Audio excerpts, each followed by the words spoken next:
Tussen Bolsward en Dronrijp ligt Winsum, dat eenmaal per jaar het centrum is van een uniek schouwspel. Het evenement houdt het midden tussen atletiek en watersport. 4000 mensen waren er dit jaar getuige van.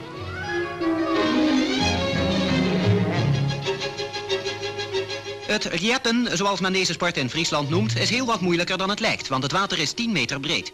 Burgemeester Van Hal van Amsterdam kon er zich van overtuigen dat hier in Winsum de oeververbindingen geen probleem vormen. De vertraagde opnamen laten zien dat de goede springers onderweg nog een eindje in de 8 meter lange stok klimmen. Dat maakt de luchtreis aanzienlijk langer. Niet elke deelnemer bleek over zo'n goede stokvoering te beschikken.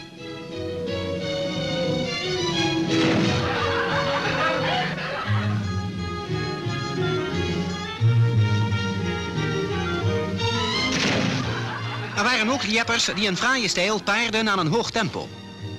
Knap werk leverde deze atleet die een bijzonder mooie sprong liet zien.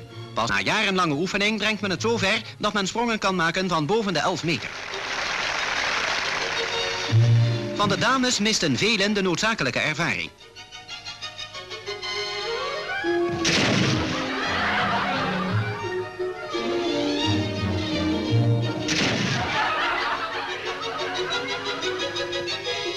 Kracht en behendigheid, dat zijn meer nog dan bij andere sporten de vereisten om bij het lieppen een goed figuur te slaan.